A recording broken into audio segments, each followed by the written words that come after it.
Welcome students once again for the lesson The Story of Village Palampur. In this session we will describe farming in Palampur. How farming activity is done in Palampur. The main thing what we have watched that land is fixed because it is a fixed capital means land cannot be increased or decreased. They are measured and they are under land record of government. Farming is the main production activity in Palampur. It is very easy to say that Palampur's main production activity is farming, and we have seen 75% of the people who are working are dependent on farming for their livelihood. Means to earn their daily bread, people have to do farming activity. They depend only on farming activities. They could be farmers or farm laborers, and the people working in the fields are farmers and farm laborers. The well being of these people is closely related to production on the farms. As much as they produce from the farm, that much is their earning. Means more they produce, more prosperous they will, and less they produce, more poorer they will become. So both depend on their production. But remember that there is a basic constraint in raising farm production. There is a there is obstacle. There is, you can say, resistance in production activities. Land area under cultivation is practically fixed. All piece of land is practically fixed. It cannot increase or decrease. Since 1960 in Palampur, there has been no expansion in land area. Means when we take record of 1960, we have watched that in Palampur there is no land expansion. Means land area remains same.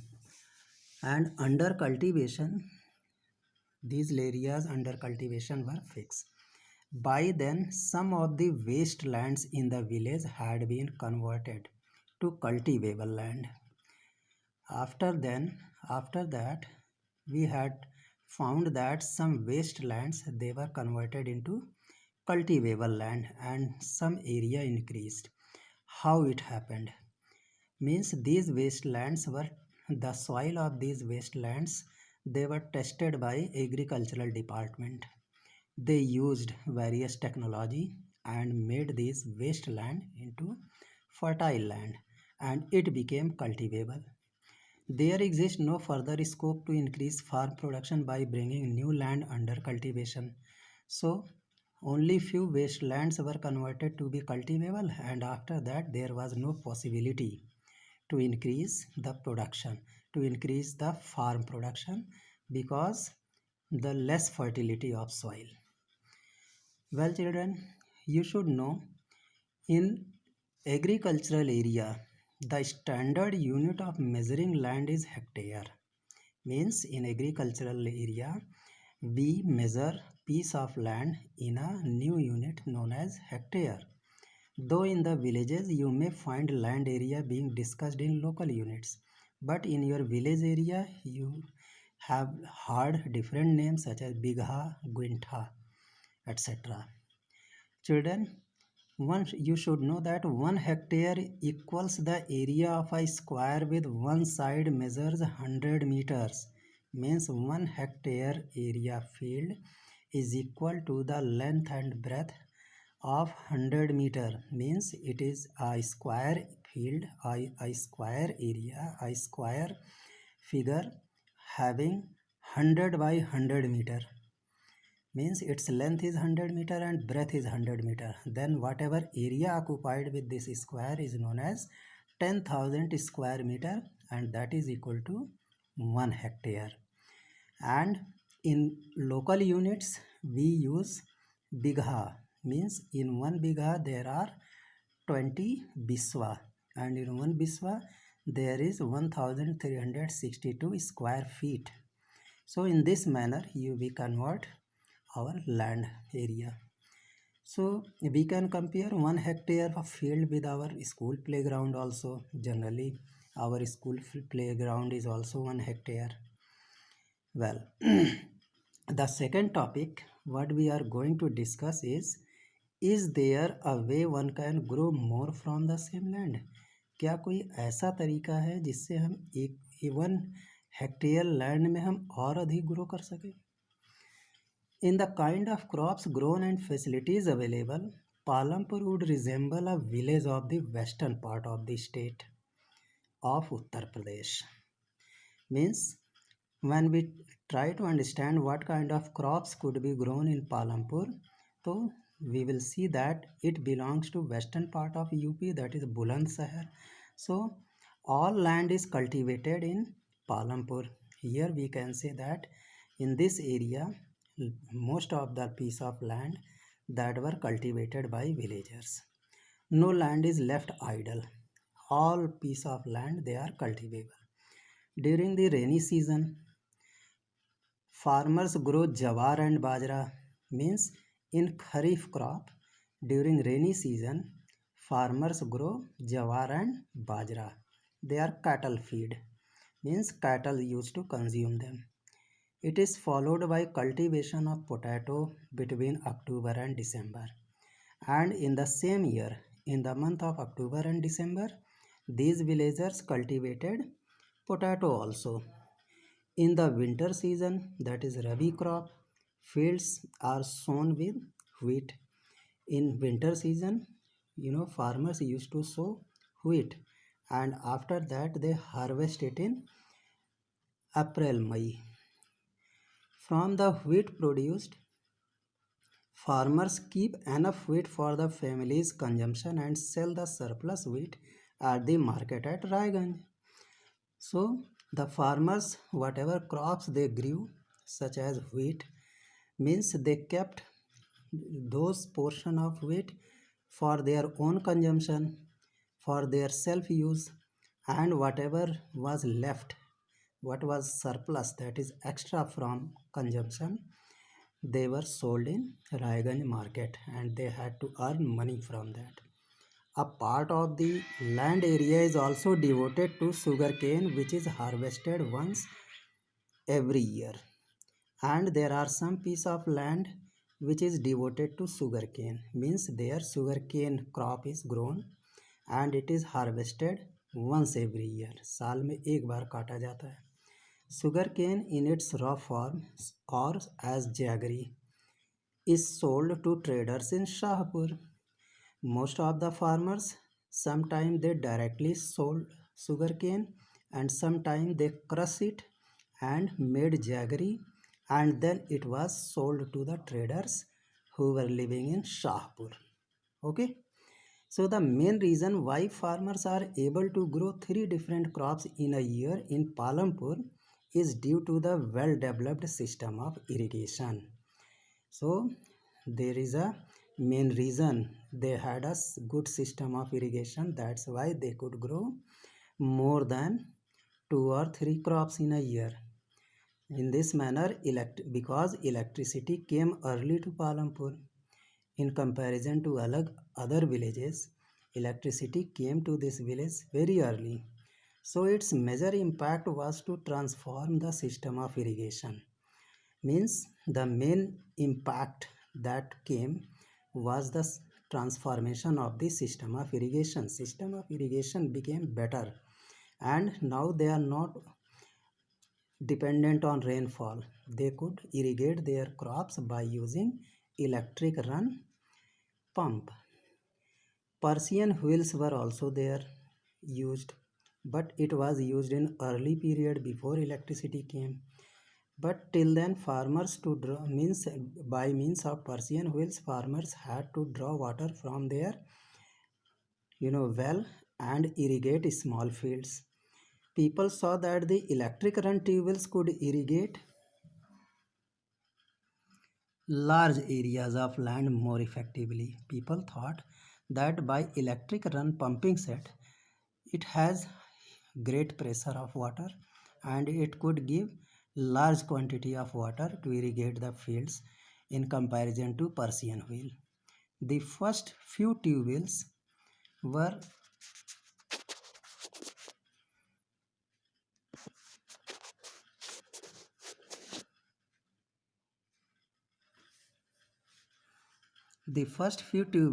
installed by the government because government had started some welfare program.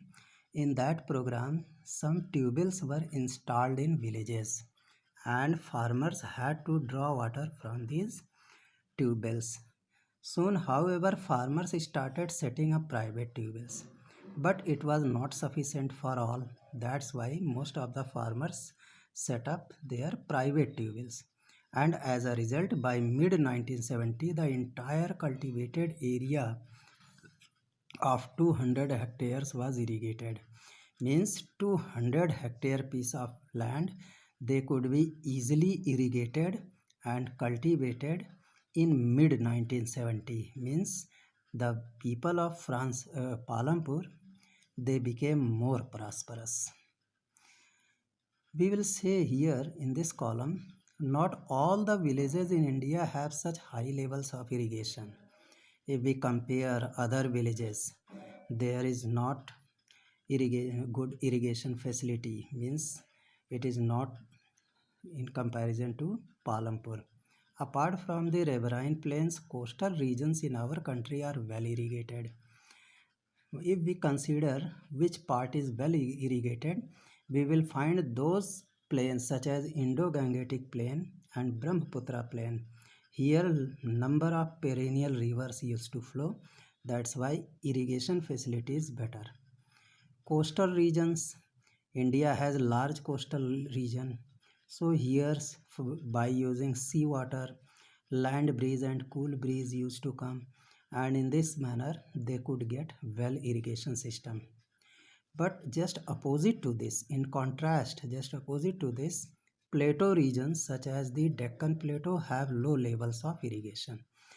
Plateau region, in Deccan Plateau, it is totally rocky area. There is it is very difficult to set up tubes because boring is not possible because of hard structure of this piece of land. It is totally rocky area, so boring is not possible, so we cannot install pumping set. So of the total cultivated area in the country, a little less than 40% is irrigated even today. Means if we consider total area of irrigation, we will get only 40% of our country's cultivable land is irrigated properly. In the remaining areas, farming is largely depend on rainfall. Means in 60% part of India, people depend on rainfall only. So this is a further information. Now we are coming to here, how can we produce more from a same land? So the answer of this question is we can perform multiple cropping and modern farming. Means first we try to understand what is multiple cropping. How multiple cropping gives us large quantity of crops on same land. First we will try to understand what is multiple cropping.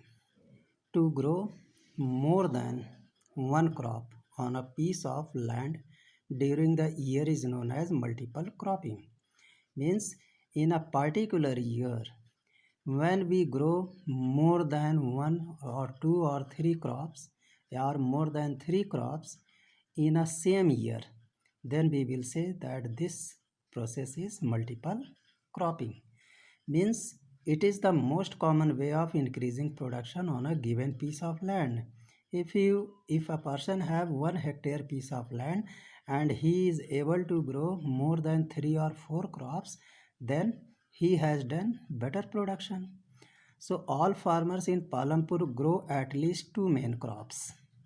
We have seen in Palampur that at least two main crops are grown in Palampur.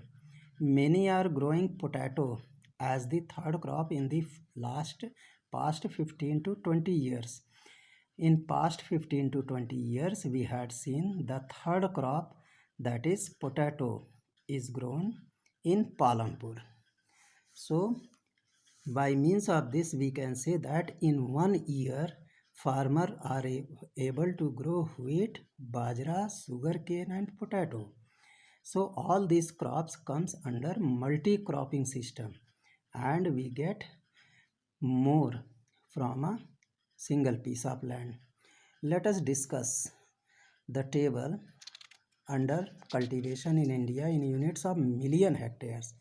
Plot this, we can plot also graphically and we will discuss it.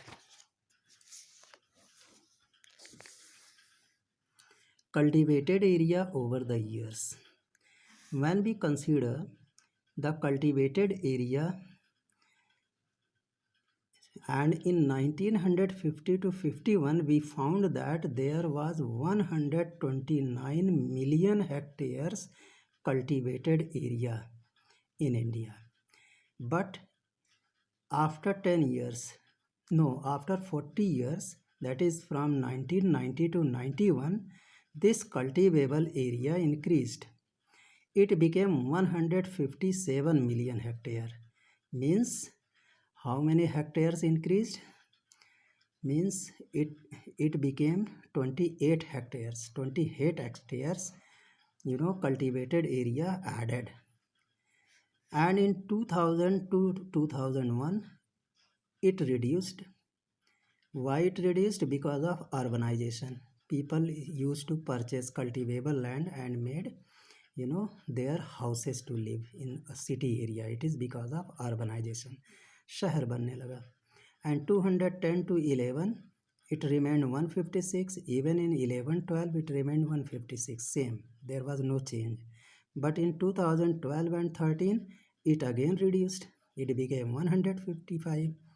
So why it became 155? Because people purchased large piece of land for making schools, hospitals, making roads and making expansion of various manufacturing units. Many types of factories installed. So most of the cultivable lands are consumed in this area. And in 2013-14 again some wasteland they were checked and they were converted into cultivable land. And in 2014-15 again 1 million hectare was reduced. So this is provisional data that came from Agricultural Statistics Department in 2017. When we plot this graph, we will understand in this manner horizontally. It is written years 1950 to 51, 1990 to 91, 2001 to 1, this month, this much, this much. So cultivated area in vertical column 0, 20, 40, 60, 80, 100, 120, 140, 160, 180. So in the year 1950 to 51, this column raised to 129. It is 129 million hectares. In 1991, it raised to 157.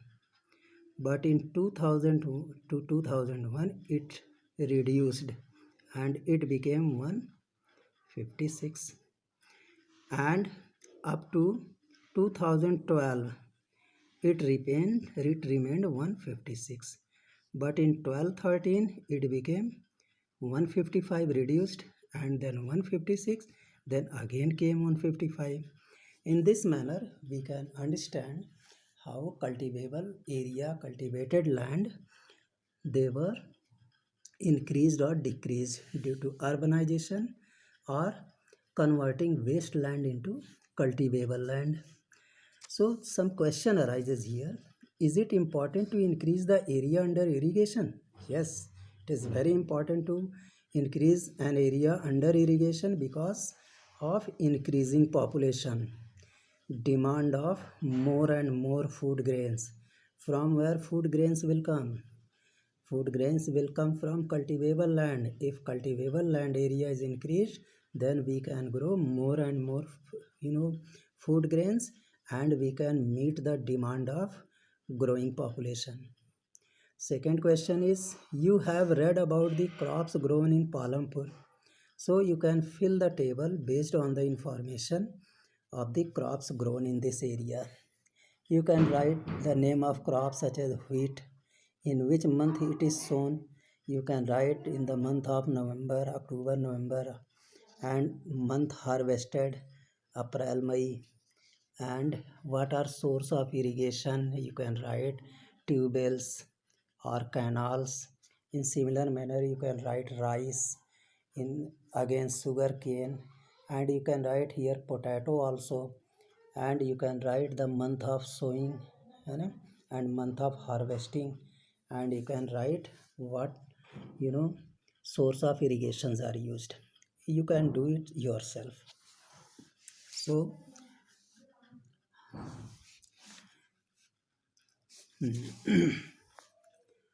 for higher yield from a 1 hectare field, how can we get higher production? By using less things.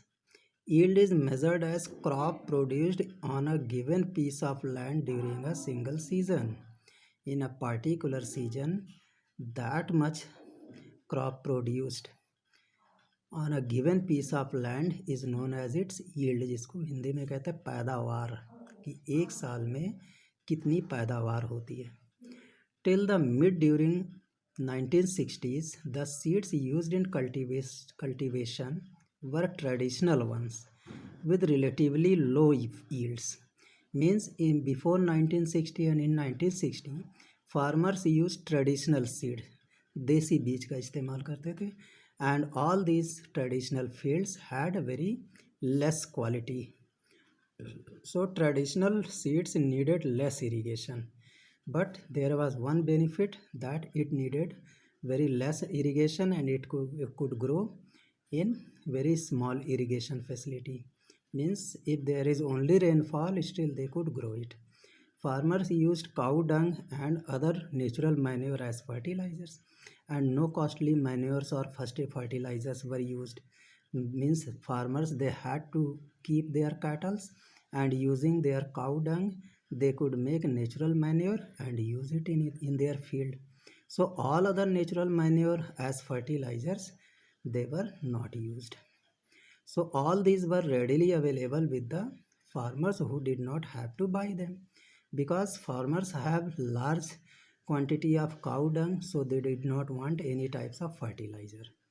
So they could grow the crops but not in large quantity. Now comes the Green Revolution. This Green Revolution came in the late 1960s and introduced the Indian farmer to cultivation of wheat and rice using high yielding varieties of seeds. Means Green Revolution was introduced. Green Revolution का परिचय हुआ किसानों से, and these farmers started high yielding variety seeds. Means the seeds they used, they were of high yielding variety.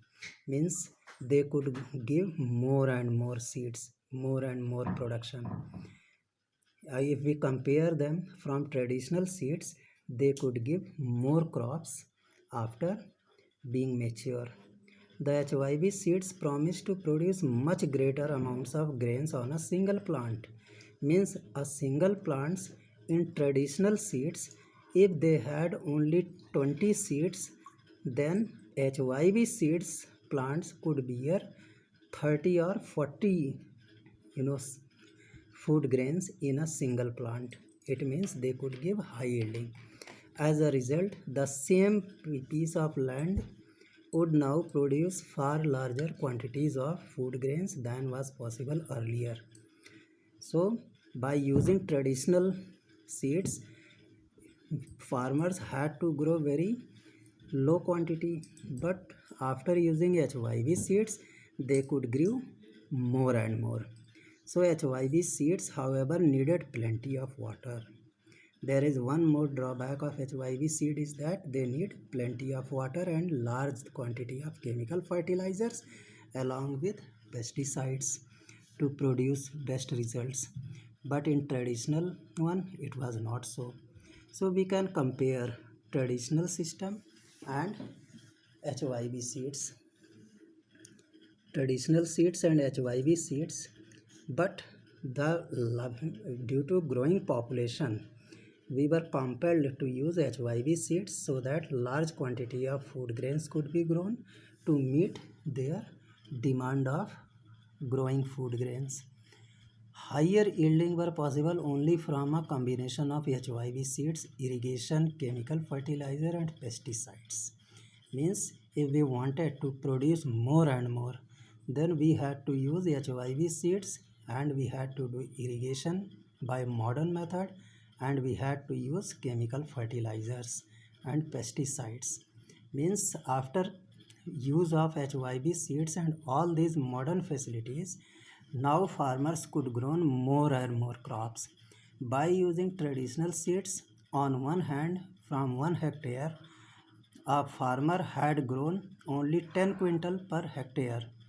But after using HYV seeds, irrigation system, chemical fertilizer and pesticides, they gave double production. Means it became 20 quintal. And this sudden increase is known as green revolution.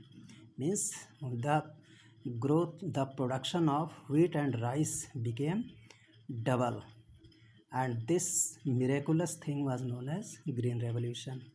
So farmers of Punjab, Haryana and western UP, they were the first to try out modern farming method.